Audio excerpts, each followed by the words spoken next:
दोस्तों, क्या आपने कभी सोचा है कि वो कौम जिसने सदियों तक दुनिया को इल्म, अदब और इंसानियत का सबक सिखाया, आज वो इतनी बेबस क्यों है? वो लोग जिनके दबदबे से बातिल काता था, आज खुद अपने ही घरों में महफूज क्यों नहीं?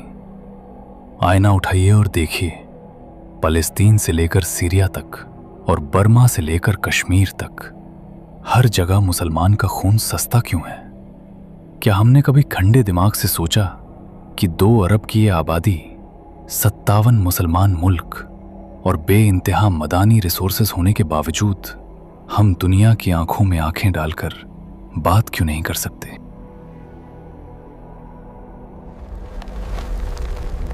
हकीकत बहुत कड़वी है। हमारी सबसे बड़ी दुश्मन कोई बाहरी ताकत नहीं, बल्कि हमारी अपनी अंदरूनी टूट फूट है। हमने अल्लाह की रस्सी को छोड़ दिया और छोटे छोटे फिरकों और मसलकों की दीवारों में कैद हो गए। हमारी मस्जिदों के बाहर लिखे हुए बोर्ड हमारी बर्बादी की गवाही देते हैं। हमने एक दूसरे को काफिर कहने में तो बहुत जल्दी की, लेकिन एक दूसरे का दर्द समझने में सदियां लगा दें। आज दुश्मन हमें नहीं मारता, वो सिर्फ हमारे बीच एक नफरत का बीज बोता है और हम खुद एक दूसरे का गला काटने के लिए तैयार हो जाते हैं। याद रखिए, जब तक एक जिस्म के टुकड़े अलग अलग होंगे, वो जिस्म कभी खड़ा नहीं हो पाएगा।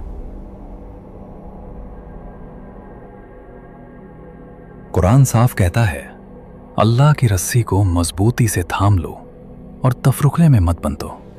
लेकिन हमने कुरान को सिर्फ बरकत के लिए रखा, हिदायत के लिए नहीं।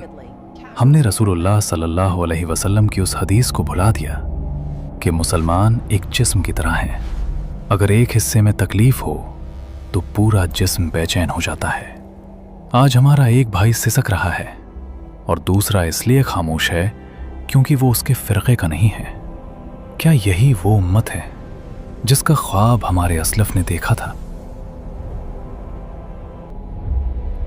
इस सीरीज का मकसद किसी की दिल आज़ारी नहीं, बल्कि अपने जख्मों को पहचानना है, क्योंकि जब तक मर्ज की पहचान नहीं होगी, इलाज मुमकिन नहीं।